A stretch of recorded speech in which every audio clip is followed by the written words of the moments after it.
என்னோட வருத்தமான क्वेश्चन என்ன அப்படி ஃபீலிங்கா இருக்கு. நான் இருக்கும்போது நீ ரொம்ப ஃபீலிங்கா இருக்கே சார். இல்ல நான் இருக்கும்போது நீ ஏமா கவலைப்படுற? நிறைய பேர் அப்படி இல்லையே. எல்லாருக்கும் நாரேறமா. நிறைய ஆண்கள் இன்னைக்கு செக்ஸுக்கான தகுதியே இல்லாதவங்களா ஆயிடுறாங்க. ஸோ இதனால எல்லா பெண்களுமே ஃபீல் பண்றாங்க. ஸோ பெண்கள் நிறைய பேர் ஃபீலிங்கா அனுபவிச்ச ஒரு கொஸ்டினை கேட்கிறேன். அந்த காலத்து தாத்தா தான். இந்த காலத்து தாத்தா வேணாலும் வச்சுக்க வேஸ்ட் தாத்தா ஆயிடுவாரு. ஏன் சொல்றேன் அப்படின்னா 18 வயசு பையன் வரான், என்னப்பா அவனுக்கு பிரச்சனை அப்படின்னு கேட்டா தூக்கத்துல தானா விந்து போதும். ரெண்டாவது யூரின் போறாரு, யூரின் போகும்போது ஆட்டோமேட்டிக்கா அந்த விந்து போதும். நான் சொல்றது 18 வயசு பையனுக்கு 20, 25, 30 ஆனாலும் என்ன பண்ண முடியும்? இந்த காலத்துல இருந்த மாதிரி ஆண்கள் இந்த காலத்துல இல்லையே. ஏன் அப்ப இந்த காலத்துல உள்ள ஆண்கள் இப்படியே இருந்தீங்கன்னா பெண்களுடைய லைஃப் என்ன ஆகும், பெண்களுடைய லைஃப் என்ன ஆகும் அப்படின்னு யோசனை பண்ணி பாருங்க. ட்ரிங்க்ஸ் கிடையாது, ஸ்மோக் கிடையாது, பாக்கு போயில, கெட்ட பழக்கம், போதை சம்பந்தப்பட்ட எதுவுமே கிடையாது. நல்ல மனிதர். ஆனால் ஒரு பழக்கம் உண்டு, மாஸ்டர்பேஷன், சுய என்பதுக்கு அடிமையாகிறாரு. நானும் சீரியஸாக சொல்கிறேன், ப்ராமிஸ் பண்ணி சொல்கிறேன். கல்யாணம் பண்ணிட்டு நிறைய ஆண்கள் மனைவியை இன்னும் சந்தோஷமாக வச்சுக்காமல் இருக்கிறாங்க. அழுகுறான், வேதனைப்படுறாங்க.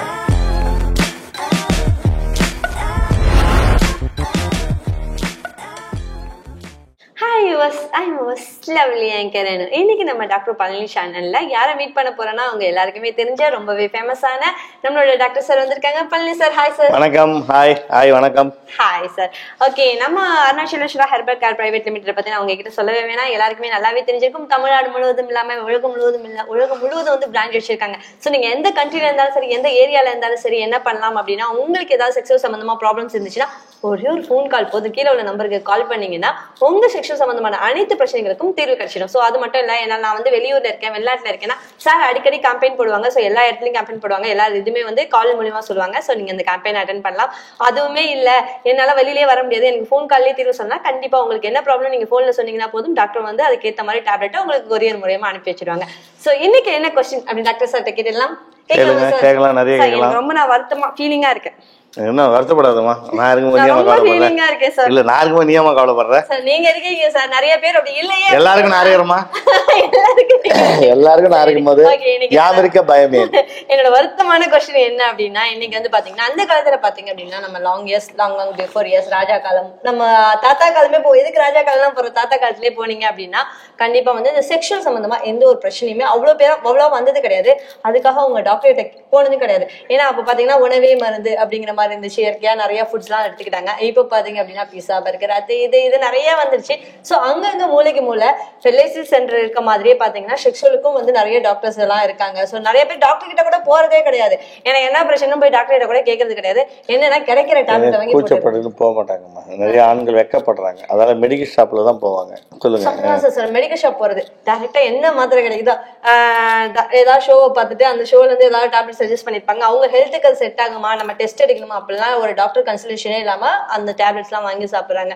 அதனால என்ன ஆகுது அப்படின்னா நிறைய ஆண்கள் இன்னைக்கு செக்ஸுக்கான தகுதியே இல்லாதவங்களா ஆயிடுறாங்க. ஸோ இதனால எல்லா பெண்களுமே ஃபீல் பண்றாங்க.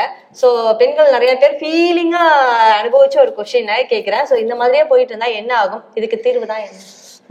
அதாவது அந்த காலத்துல, அதாவது அணு கேட்கிற கேள்வி நல்ல கேள்விங்க. அந்த காலத்துல தாத்தா காலம், என் தாத்தா சரி, ஆமா எங்க தாத்தா உங்க தாத்தா எல்லா தாத்தாவும் சரி பாருங்க வலிமையா இருக்காரு. இப்போ 70 வயசு 80 வயசு சரி, 12, 13, 5, எங்க ஃபேமிலியே 8, ஏன் நிறைய பேர் இருக்காங்க.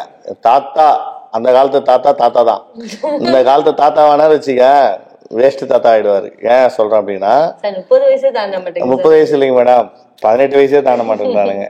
18 வயசு பையன் வரான், என்னப்பா அவனுக்கு பிரச்சனை அப்படின்னு கேட்டா சரி தூக்கத்துல விந்து தானா போகுது. இது ஒரு கம்ப்ளைண்ட். நல்லா பாத்துங்க, ஆண்களுக்கு என்னென்ன கம்ப்ளைண்ட் வருதுன்னு பாருங்க. தூக்கத்துல தானா விந்து போதும். தூங்கி ஏஞ்சி பாக்குறாரு, அவருக்கு அந்த ஜட்டியெல்லாம் நினைஞ்சு போயிருக்கு, பெட்டெல்லாம் நினைஞ்சு போயிருக்கு. இது ஒரு கம்ப்ளைண்ட். ரெண்டாவது யூரின் போறாரு, யூரின் போகும்போது ஆட்டோமேட்டிக்கா அந்த விந்து போகுது. டாய்லெட் போறாங்க, மோஷன் போறாங்கல்ல, சில ஆண்களுக்கெல்லாம் ஃப்ரீ மோஷன் இருக்காது, டைட்டா இருக்கும், முக்கி போவாங்க. இந்த முக்கி போகும்போதும் பாத்தீங்கன்னா அந்த விந்து தானா லீக் ஆகுது. நான் சொல்றது 18 வயசு பையனுக்கு 20, 25, 30 ஆனாலும் என்ன பண்ண முடியும்? எதுவுமே பண்ண முடியாது. ஒன்னாச்சா. அடுத்து திருமணம் பண்றாங்க. திருமணமான ஆண்கள் நிறைய பேர் கட்டி பிடிச்சி மொத்தம் தான் கொடுக்குறாரு, எதுவுமே பண்ணல, செக்ஸே பண்ணல. ஒரு ஓரலா ஒரு கட்டி பிடிச்சி ஒரு மொத்தம் கொடுக்கும் போதே அப்படி லீக் ஆகுது. லீக் ஆனா எரெக்ஷன் எப்பவுமே ஆண்களுக்கு விந்து ஸ்டோரேஜாக இருந்தால் மட்டும்தான் எரெக்ஷன் நல்லா நிற்கும். விந்து வெளியே போச்சு அப்படின்னா தொலை லூஸ் ஆகிடும், சின்னதாகிடும், சுருங்கிடும். அப்போ அந்த விந்து உடனே போகக்கூடாது. ஆனால் நிறைய ஆண்களுக்கு விந்து உடனே போயிடுது. அந்த காலத்தில் அப்படிலாம் வந்து பார்த்தீங்கன்னா ஆண்களுக்கு வந்து பிரச்சனையே இல்லை. ஹாஸ்பிட்டல் கிடையாது, இந்த செக்ஸுக்காக ட்ரீட்மெண்ட் கிடையாது. அப்பெல்லாம் வந்து பார்த்தீங்கன்னா நாம் இருவர் நமக்கு இருவர், நாம் இருவர் நமக்கு ஒருவர்லாம் விளம்பரமே கொடுத்தாங்க. உங்களுக்கே தெரியும்.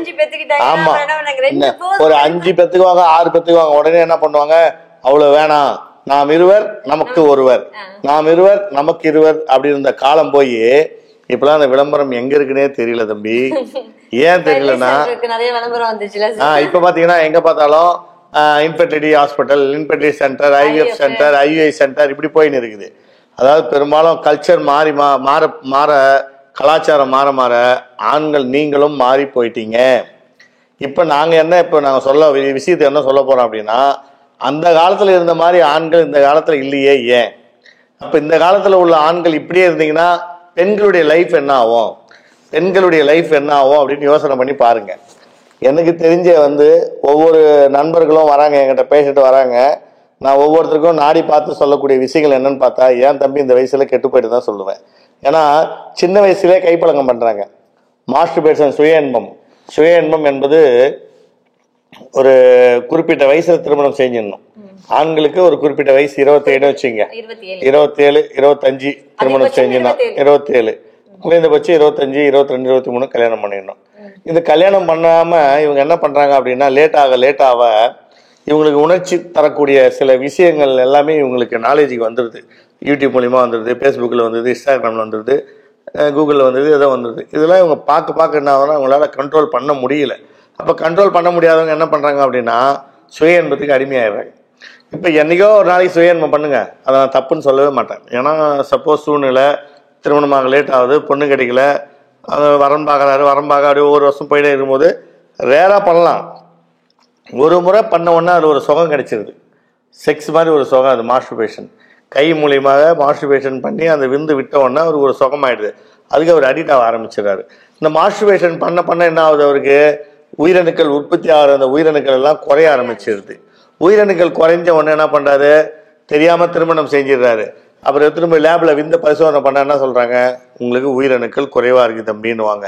சார் நான் குடிக்கிறது இல்லை, புகைப்பிடிப்பதில்லை, எந்த ஒரு கெட்ட பழக்கமும் இல்லை, எனக்கு ஏன் சார் வந்து விந்து குறைஞ்சி போச்சு அப்படின்னு அவர் ஒரு கேள்வி கேட்குறாரு.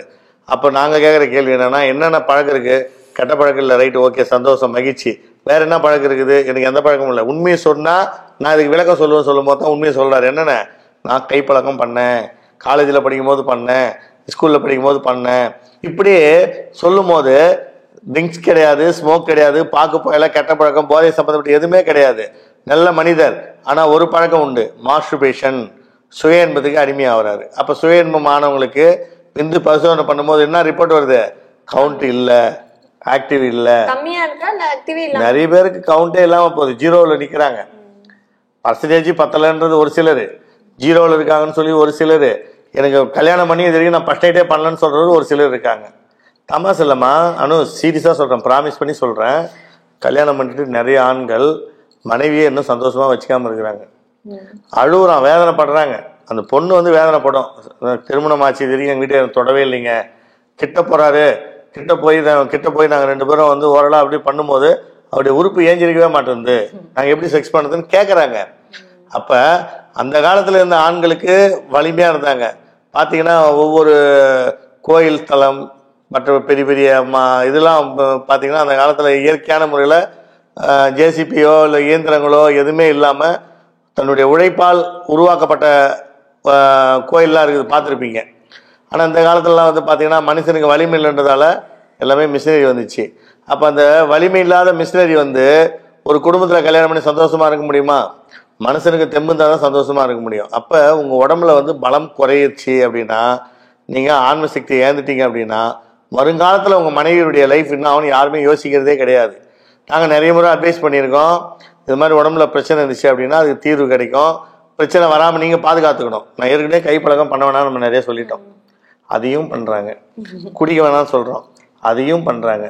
குடிக்கிறதுனால வந்து விந்தோட உற்பத்தி வந்து நம்ம கம்மியாகும். ஆமா மேடம், அதாவது ஆண்களை பொறுத்த வரைக்கும் உயிரணுக்கள் குறைவாக இருக்கிறதுக்கு இப்போ நான் அதே கேள்வி இவங்களும் கேட்பாங்க. அப்போ நாங்களாம் குடித்தோம் குழந்தை பெற்றுக்கலையா அப்படின்னு சொல்லி நிறைய பேர் கேள்வி கேட்குறவங்க இருக்காங்க. அதாவது குறை உள்ளவங்களும் இருக்காங்க. அதாவது குடித்தா அவங்களுக்கு அணுக்கள் குறையுன்ற உடம்பு இருக்குது, அது மாதிரி உள்ளவங்க குடிக்கக்கூடாது. ஆண்களை பொறுத்த வரைக்கும் நான் மொத்தமாகவே சொல்கிறேன், உனக்கு குழந்தை பிறந்தாலும் சரி இல்லை குழந்தை பிறகாலும் சரி, ஆல்கஹால் குடிக்கவே கூடாது. அது உயிருக்கு ஆபத்து.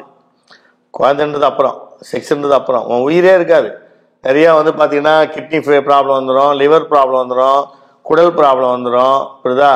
நிறைய கெட்ட பழக்கத்துக்கு குடிப்பழக்கத்துக்கு அடிமையாகும் போது நல்ல மனிதர்ன்ற ஒரு பேர் கெட்ட மனிதர் ஆகிடுவீங்க. அது மாதிரி நிறையா வந்து போதைக்கு அடிமையானவங்க நிறைய பேர் இருக்காங்க. வாழ்க்கையில் நீங்கள் நல்லா இருக்கணும் அப்படின்னா அந்த காலத்து மனிதர்கள் சாப்பிட்ட உணவுலாம் இருக்குது, அதெல்லாம் கடைபிடிக்கலாம். அந்த காலத்தில் டிசிப்ளினாக இருந்தாங்க, ஒழுக்கமாக இருந்தாங்க, அதெல்லாம் நீங்கள் கடைபிடிக்கலாம். இப்போ அதெல்லாம் மாறி போய் கல்ச்சர் மாறி போச்சு. உணவு பழக்கங்கள் அணு சொல்கிறபடி ஃபாஸ்ட் ஃபுட்டு இது மாதிரி பழக்கத்துக்கெல்லாம் அடிமையாகி நிறையா வந்து உடம்புல ஹெல்த்தே இல்லாமல் ரொம்ப வீக்காக இருக்கிறாங்க. 20 வயசு பையன் 60 வயசுக்கு கிழவனுக்கு எப்படி இருப்பானோ அது மாதிரிலாம் இருக்காங்க. அதனால் இதெல்லாம் சொல்லும் போதே வேதனையாக இருக்குது. ஏன்னா வேதனையோடு தான் நானும் சொல்கிறேன். நிறைய பெண்களுடைய வாழ்க்கையை கெடுக்குறீங்க நீங்கள். இப்போ உங்களுக்கு தெரியாது, திருமணமானவன தான் உங்களுக்கு தெரியும். எவ்வளோ பேர் தெரியுமா அந்த குழந்தை இல்லாமல் மனைவிட்ட சந்தோஷம் இல்லாமல் ஒரே நிமிஷத்தில் விந்து அவுட் ஆகுது. அது எவ்வளோ பெரிய கொடுமை தெரியுமா? நீங்கள் செக்ஸ் பண்ணி பாருங்கள். உங்கள் செக்ஸ் பண்ணி ஒரு 15 நிமிஷம் ஒரு 10 நிமிஷம் லேட்டாக விந்து வந்தால் உங்கள் வாழ்க்கையில் நீங்கள் ஜெயிச்சிட்டிங்கன்னு அர்த்தம். ஆனால் ஒரே நிமிஷத்தில் விந்து அவுட் ஆகுது, நான் வச்சு 2 வந்து ஷார்ட்டாக பண்ணேன், 3ஆவதுல விந்து போச்சு அப்படின்னா உன் லைஃபே போச்சு. நீ அதுக்கப்புறம் என்ன புண்ணியமே இல்லை. சில பெண்கள்லாம் கேட்பாங்க, சில பெண்கள் கேட்க மாட்டாங்க. சில பெண்கள் வந்து என்னடா போடா நம்ம புருஷன் தானே என்ன பண்ணுறது, அவர் இப்படி வீக் ஆகிட்டாருன்னு சொல்லி அட்ஜஸ்ட் பண்ணுவாங்க. சில பெண்கள்லாம் சட்டை பிடிச்சி கலாலான்னு அடிச்சு விட்ருவாங்க, இன்னும் எதுக்கு என்ன கல்யாணம் பண்ண அப்படின்ட்டு. அது மாதிரி பெண்கள்லாம் இருக்காங்க, கேள்வி கேட்குற பெண்லாம் இருக்காங்க. உன்னை என்னால் சந்தோஷமா படுத்த முடியல, நீ ஏன் என்ன கல்யாணம் பண்ண அப்படின்னு கேள்வி கேட்குற பெண்கள் இருக்காங்க. அதுக்கெல்லாம் நீங்கள் ஆளாகக்கூடாது. அதான் சொல்கிறேன். அந்த காலத்திலலாம் வந்து பார்த்தீங்கன்னா உணவு பழக்கங்கள் இருந்துச்சு, அதை அப்படியே நீங்கள் மறுபடியும் கடைபிடிக்கலாம். ராகி, கேழ்வரகு, குதிரைவாளி வெள்ளப்பதம் அந்த காலத்துல இருந்த உணவுலாம் வந்து இப்பயே மறுபடியும் எல்லா உணவுகளுமே கொண்டு வந்துட்டு இருக்காங்களே சார். இப்ப எல்லாமே பாத்தீங்க அப்படின்னா ஃபேஷனுங்கிற பேர்ல புதுசாவே வந்துட்டு இருக்கு, கொண்டு வராங்கம்மா. கடைபிடிக்க மாட்டேன்றாங்க. இப்ப நான் அப்பா அம்மா ஒரு சொல்றாங்க, ஒரு வார்த்தை சொல்றாங்கன்னா நீ என்ன சொல்றது நானா கேட்கறதுன்னு சொல்லிட்டு போறாங்க பாருங்க. இவங்களுக்கு தான் அந்த பிரச்சனையே வருது. யார் தாய் தந்தை பேச்சு கேட்குறீங்களோ அவங்க எல்லாம் ஒழுக்கமா இருந்தீங்க அப்படின்னா உங்களுக்கு பிரச்சனையே வராது. தாய் தந்தை பேச்சையோ இல்லை வந்து ஒரு ஃப்ரெண்டு வந்து நல்லது சொல்லுவான், மச்சான் வேணாம் இது பண்ண வரானே இதுதான் பண்ணுவான், நீ வாக்கு கூட சேர்ந்து கூட கெடுக்கிறீங்க பாருங்க, அவங்களாம் நல்லாவே இருக்க மாட்டீங்க. உங்கள் உடம்புல பிரச்சனை அதிகமாகி போயிடும். ஃபியூச்சரில் வந்து உங்களுக்கு கண்டிப்பாக குழந்தை பிறக்காது, மனைவி சந்தோஷமாக வச்சுக்க முடியாது. நிறைய எபிசோடில் சொல்லிட்டோம், இப்பயும் சொல்கிறோம். அந்த காலத்தில் பிரச்சனையே இல்லை, ஹாஸ்பிட்டலே கிடையாது செக்ஸுக்காக. இப்பெல்லாம் பார்த்தா சந்துக்கு ஹாஸ்பிட்டலு, சந்து ட்ரீட்மெண்ட்லாம் போய் நிற்குது. நீங்கள் ஆர்வ கோளாறுல மனைவிட சந்தோஷமாக இருக்குன்னு சொல்லி போய் கண்ட மருந்து மெடிக்கலில் வாங்கி சாப்பிட்டு அதில் சைடு எஃபெக்ட் ஆகி நல்லா இருந்த ஆன்மையும் உங்களுக்கு போயிடுது. அதாவது எங்களை பொறுத்த வரைக்கும் நாங்கள் அந்த அவேர்னஸாக தான் சொல்லிட்டு இருக்கோம். நான் ஏற்கனவே சொல்லியிருக்கேன், கைப்பழக்கத்தால் உறுப்பு சிறுத்து போனவங்க, ஆண்மை இழந்தவங்க, விதையில் ஏதாவது பிரச்சனை உள்ளவங்க, குழந்தை இல்லாததுக்கு உயிரணுக்கள் குறைவாக உள்ளவங்களுக்கெல்லாம் நாங்கள் வந்து ஹெர்பல் முறையில் மருந்து வச்சுருக்கிறோம். நாங்கள் ஹெர்பல்லாம் வந்து பார்த்தீங்கன்னா தழை, வேர், பூ, காய், பழம் இது முறையில் தயாரிக்கப்பட்ட ஹெர்பலில் இயற்கை மூலிகை மருந்தில் கேப்சூல் வச்சுருக்கேன்னு சொல்லியிருக்கேன். ஒரே ஒரு கேப்சூல் போட்டால் போதும், நல்லா சந்தோஷமாக இருக்கலாம். மனைவிக்கிட்ட சைடு எஃபெக்ட் கிடையாது. லேகியம் வச்சுருக்கோம், டானிக் வச்சுருக்கோம், மாத்திரை வச்சுருக்கோம். இதெல்லாம் நீங்கள் சாப்பிட்டீங்க அப்படின்னா மனைவிக்கிட்ட ரொம்ப நேரம் சந்தோஷமாக இருக்கலாம், குழந்தை பிறக்கும், உங்களுக்கு பர்மனெண்ட்டாக சரியாகிடும். பர்மனெண்ட்னா டாக்டரை பார்த்து ட்ரீட்மெண்ட் எடுத்து தான் நீங்கள் வந்து செக்ஸ் பண்ணணுன்ற அவசியமே வராது. அது மாதிரி உங்கள் உடம்பை பர்மனெண்ட் சொல்யூஷன் மூலிமா நாங்கள் குணப்படுத்துகிறோம். அதால் தயவு செய்து எங்களுடைய ப்ரோக்ராம் பாருங்கள், பிரச்சனை இல்லாமல் தப்பிச்சிக்கங்க. பிரச்சனைனா முழு ஆண்மையோடு இருக்கணும். சொன்ன அட்வைஸ் கேட்டீங்கன்னா இருப்பீங்க. சரி எனக்கு பிரச்சனை வந்துச்சு, அதுக்கு என்ன தீர்வுனா எங்ககிட்ட வாங்க, அந்த பிரச்சனையை நான் தீர்த்து நீங்கள் நார்மலாக எல்லா ஆண்களும் செக்ஸ் பண்ணுற மாதிரி அந்த காலத்து உங்கள் தாத்தா மாதிரி ஆக்கிடுறேன். அதுக்கு நான் பொறுப்பு. ஓகேவா? சரி சார், கண்டிப்பா வந்து நம்ம நேயர்கள் எல்லாருக்குமே புரிஞ்சிருக்கும்னு நினைக்கிறேன். நீங்க உங்க தாத்தாலாம் இந்த மாதிரி வெரி ஸ்ட்ராங் ஆகணும், நீங்க சூப்பர் ஆகணும்னு நினைச்சீங்கன்னா நீங்க வேற எங்கேயுமே போக வேணாம், நம்ம ஹர்னாஷிலேஸ்வரா ஹெர்பல் கேர் பிரைவேட் லிமிடெட் ஆனீங்கன்னா போதும். ஸோ இது வந்து நாங்க எங்க கம்பெனியோட ப்ரொமோஷன்ஸுக்காகவே இதுக்காகலாம் இந்த ஷோ பண்ணல, வந்து முழுக்க இது ஒரு அவேர்னஸ் ஷோவா தான் பண்ணிட்டு இருக்கோம். இந்த நிகழ்ச்சியை பார்த்துட்டு இருக்க நேயர்கள் எல்லாருமே வந்து கண்டிப்பா புரிஞ்சிருக்கும்னு நினைக்கிறேன். ஸோ வந்து நம்ம ஒரு மெடிக்கல்ல போயிட்டு என்ன ஏதுன்னு டெஸ்ட் பண்ணாம எந்த ஒரு டேப்லெட்டும் எடுத்துக்க கூடாது. ஸோ ஏதாவது ஒரு டாக்டரை நீங்க கண்டிப்பா வந்து ஒரு கன்சிடர் பண்ணிட்டு தான் அதுக்கான டேப்லெட், நீங்க வச்சிருக்க டேப்லெட்டே கிட்டே சரி நீங்க இந்த டேப்லெட் எடுத்துக்கலாமான்னு உங்க தெரிஞ்ச ஃபேமிலி டாக்டர்கிட்டயே யார்கிட்டயாவது ஒரு வாட்டி கன்சிடர் பண்ணிட்டு கண்டிப்பா எடுத்துக்கங்க. சோ அந்த மாதிரி எடுக்கும் போதுதான் வந்து என்ன ஆகும் அப்படின்னா எந்த ஒரு பிரச்சனையும் இல்லாம முழுக்க தீர்வு கிடைக்கும். இல்ல நான் பட்லர் மெடிக்கல்ல இருக்குப்பா, இல்லப்பா டிவில சஜஸ்ட் பண்ணாங்கப்பா, இங்க சொன்னாங்கப்பா, அங்க சொன்னாங்கப்பா, நீங்க ஏதாவது வாங்கி போட்டீங்க அப்படின்னா நீங்க அப்படி அவ்வளவுதான் அப்படிங்கிற மாதிரி சொல்லி முடிச்சுக்கிறோம்.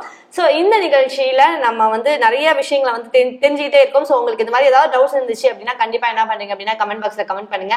சோ கமெண்ட் பண்றது எங்களை பத்தி கமெண்ட் பண்ணாம உங்களுக்கு என்ன குறைகள் இருக்கோ அதை கமெண்ட் பண்ணுங்க. அப்படி எனக்கு எந்த குறையுமே இல்லை அப்படின்னா கண்டிப்பா இந்த மாதிரி குறைகள் யாராவது உங்க ஃப்ரெண்ட்ஸ் இருப்பாங்க, அவங்களுக்கு இந்த நிகழ்ச்சியை கண்டிப்பா ஷேர் பண்ணுங்க, சேனலை சப்ஸ்கிரைப் பண்ணுங்க. சோ இதே மாதிரி நிறைய புது கமெண்ட்ஸோட நான் வந்து டாக்டர்கிட்ட கேட்கறதுக்கு ரெடியா இருக்கேன். கமெண்ட் பண்ண நீங்களும் ரெடியா இருப்பீங்கன்னு நினைக்கிறேன். இதே மாதிரி இன்னொரு நிகழ்ச்சியில் உங்களை சந்திக்கிறேன். அதுவரை உங்களிடம் வந்து விடைபெறுவது உங்கள் லவ்லி ஆங்கர் மற்றும் பழனி சார். தேங்க்யூ.